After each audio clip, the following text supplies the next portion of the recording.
አንዳንዴ ግጭት ይፈጠራል። የገባክ ያው አንዳንዴ ብናግር የሚጋጫል አይደለም ሰው ነው ሰው ትዳር ውስጥ ደግሞ መጋጨት መጣላ ምናምን ያለ ነገር ነው። እንዴት ሰው እንደዚህ ባል ይቀያየረ ነው ታውቃለህ። ብዙም አልፈልገውና ደስ የሚል የሚገባኝ ነገር አለ። ምንድን ነው ዛሬ ለዛ እንጂ እንትን ታውቃለህ እና ደግሞ እስከ ዛሬ ድረስማ እኮ ባፈዘደን ጊዜውን በውጣንጢኝ ልጁን የቁም ሬሳ አድርጋችሁት ነበረ። በቃ የምንፈልጋትም ሩታች ነበረች። በቃ እንደዚህ እንድትሆኝ አንቺም እነሱ ከሚሆኑት በላይ ሆነች ማሳየት እንደምትችይ ማሳየት ነበር የምንፈልገው። በቃ ይኸው በቃ አንቺም ሴት መሆንሽም ማሳየት አለብሽ። አብርሃም ወደ አንቺም የመጣው አማለሽው ወዶሽ አፍቅሮሽ በቃ ፈልጎሽ እንደመጣው ሄርሜላም በእንደዚህ አይነት ሙድ አብርሃምን ወደ ራሷ ለመሳብ ጥራ አልነበረ። ስለዚህ በቃ ሄርሜላ የተሻለ አንቺን ደግሞ በደንብ አድርጎ ስለሚያቀሽ ከሄርሜላ የተሻለ ከአንቺ ጋር ብዙ አይነት ታሪክ ስላለው በቀላሉ ባልሽን ወጥመድ ውስጥ መክተት እንደምትችይ ነግሬሽ ነበረ።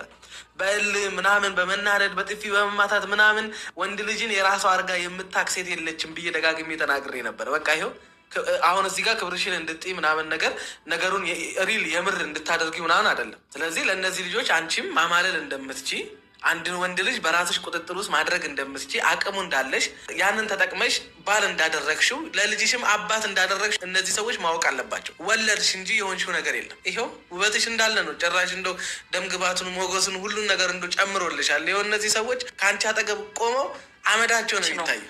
ምንድን ነው ማለት ነው? አቤል እኔ አሁን ጥሩ ጓደኛው እንደሆንክ ነው የማውቀው። አንተ ከሚስቱ ጋር እንደዚህ ሲያወራ ምናምን ደስተኛ አይደለም ማለት እየተነጋገርንበት ያለውን ነገር ምን እያደረግሽ ነው? ልጁ ግን ምንም አያውቅም ብለሽ ግን ማለት አፍቃሪ ነው ብለሽ እንደዚህ ማድረጉ ተገቢ ነው?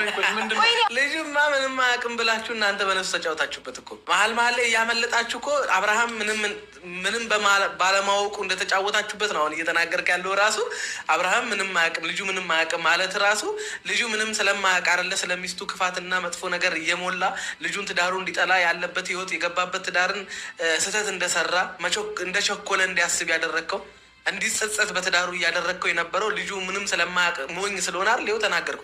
ምክንያቱም ልጁ ምንም ስለማያውቅ ያልከው ከመሬት ተነስታ አይደለም።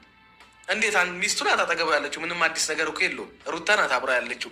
ድንገት ከመሬት ተነስታ በአንዴ እንደዚህ መለወጧ ምናምን ሊያስገርመው ይችላል እንጂ ምንም አዲስ ነገር የለውም።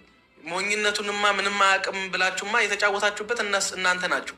እሷስ እንደፈለገች ብታደርገው እንደፈለገች ብትሆንበትም ባሏ ነው። ምንም አዲስ ነገር የለውም። እሱን ሞኝ ወይም ምንም አያውቅም የሚያስብል ነገር ሩታ እያደረገች አይደለም። ግን አንተ የተናገርካትን ቃል እኔ ደጋግሜ ሳወራት ነበር። አየህ ምንም ስለማያውቅ እስከ ዛሬ ድረስ ተጫወታችሁበታል። ስለዚህ ሩታም ምንም የማያውቀውን አብርሃም እሷም ትጫወትበት። እሷም